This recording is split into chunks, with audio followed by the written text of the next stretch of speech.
Hello, I'm Webb Owen. I'm the Executive Director with the Southern Group of State Foresters, and I also serve as the Chair for the Forest Markets Work Stream. We know from past research in the South that development's the biggest threat to our forests. We also know that if forest landowners can produce revenue from their timberland, they're more likely to keep it as a forest. So to support these forest landowners, we need healthy, resilient forest product markets. So our work stream is trying to advance forest products markets by promoting the use of wood and paper. We're focused, for example, on educating decision makers around the sustainability and versatility of mass timber in public buildings. In addition, we're highlighting paper products as a sustainable alternative to environmentally insensitive products like plastic. By creating forums and providing opportunities for information exchange, we're advancing the knowledge of how forest products can be leveraged as a solution to climate change, and at the same time driving an economic engine that supports nearly 1.3 million jobs across the U.S. South. Now I'm happy to turn it over to a couple of people who can provide perspectives on our work and show its importance to forest land in the U.S. South. My name is Sean Arora, and I have the honor of serving as the first director of the Candida Building for Innovative Sustainable Design at the Georgia Institute of Technology in Atlanta. Why are we talking so much about this one particular building? It's been the talk of the town for a while now, and that's because it's the first living building in the state of Georgia. So a living building seeks to go beyond sustainability and get to the point where we have a relationship with the planet that's regenerative, meaning we give back more than we take. And so let's talk about what this building is giving back. Over the course of 1 year, this building generates more on-site electricity each year than it consumes. In fact, over 220% net positive energy. Over the course of 1 year, it captures and infiltrates 15 times more rainwater than it consumes. During the construction process, it diverted more waste from the landfill than it sent to the landfill. And there's another way this building is regenerative, in that the day it was complete, it had no carbon impact at all. And we didn't get there just by buying carbon offsets. We got there in large part by incorporating wood. The Living Building Challenge doesn't want buildings to begin their life as being part of the problem. In fact, buildings can be an integral part of the carbon solution. And one of the things that we use is this product that actually stores atmospheric carbon if it's harvested properly. We've seen a lot of wood used in residential construction, but what about commercial construction? So that's what we're showcasing here. We're showcasing mass timber. It's not something that folks necessarily have heard of or understand in our region, and we want this building to be a showcase for mass timber. And we're showcasing two types of mass timber. One is glue laminated mass timber. That's important because it's displacing the need for very carbon-intensive steel and concrete. People get it. The other is nail laminated timber. So that's going to be 2x4s and 2x6s nailed together into, let's just call them plates. Those plates were made off-site. So while this building was under construction, we were actually assembling a very important piece of the building off-site. And those got assembled into panels, and those panels were brought over here, and I watched them go in plop, plop, plop, plop, plop, fast. I think there's another benefit that could come from the incorporation of mass timber into more commercial buildings in the Southeast. You know, we talk about the highest and best use for land. And sometimes I bristle when people say, what's the highest and best use for land? Because it's a very narrow approach. What a sustainably managed tree farm can do is it can provide us ecologic services. It can keep our groundwater clean. It can help dramatically reduce runoff during a heavy rain event. It's cleaning our air. So if we're using more locally sourced mass timber that's displacing imported steel, we are now providing for a truly higher and best use of that land. Because not only is it serving as a carbon sink, not only is it providing ecologic services, it's also enhancing the local economy. Good afternoon. My name is Yvonne Knight Carter. I own land in Moncks Corner, South Carolina, Berkeley County.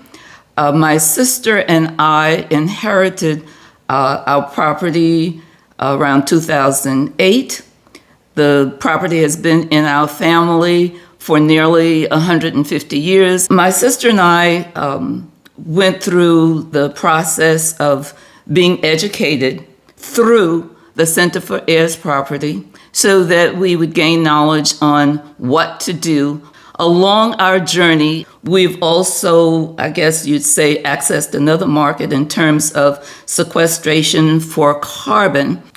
We also use our land for leasing for hunting. Some of the challenges that we have faced is finding a good price for the timber, weather conditions. Our main goal in our efforts is, I call it lessons learned, preserving for the future, and that's preserving for future generations so that we're able to keep the land in the family. To save a forest, we must use the forest so that families realize the value that they have for themselves and for generations to come.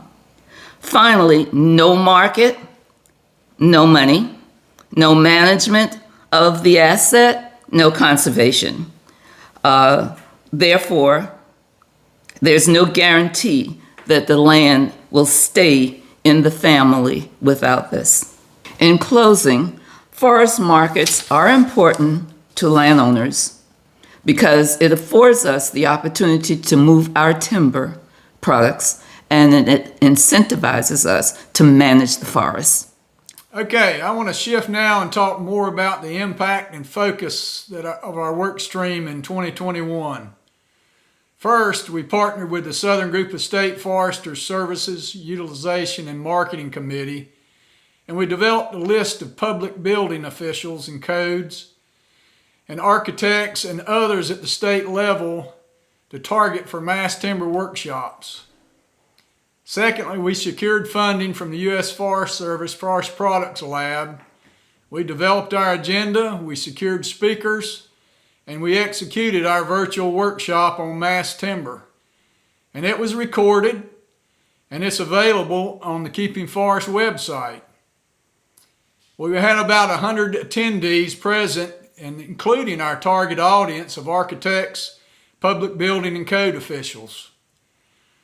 Now, in this workshop, the points we tried to get across to them were why mass timber is a sustainable material, what types of wood buildings are right for their needs, how mass timber can be used for new and retrofitted public buildings, and what architects and contractors needed to know about designing and building with mass timber.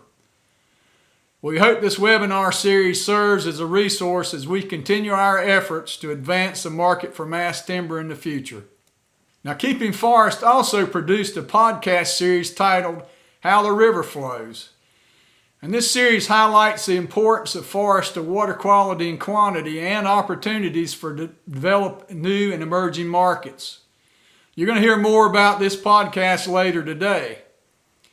But a key part of the discussion about ecosystem service markets like water and carbon is an understanding of how sustainable forest management fits into these models.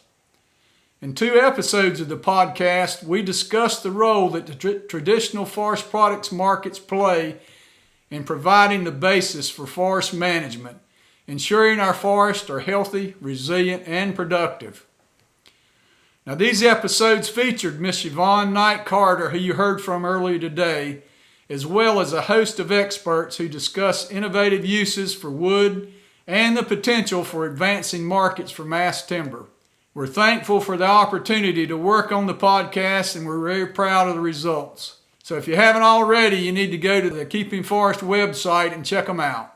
Now I want to introduce my partner in the work stream, Rick Cantrell. And Rick's going to talk about mass timber research and Ask for Wood. Thank you, Webb. The Keeping Forest Markets team works to develop strategies to support and catalyze markets for traditional forest products. An emergent and potentially key technology involves the use of cross-laminated timber, or CLT, in the use of commercial building construction, essentially allowing wood to replace more traditional steel and concrete-based designs. The use of CLT in the South, although growing, is limited. We were interested in better understanding the dynamics of this market.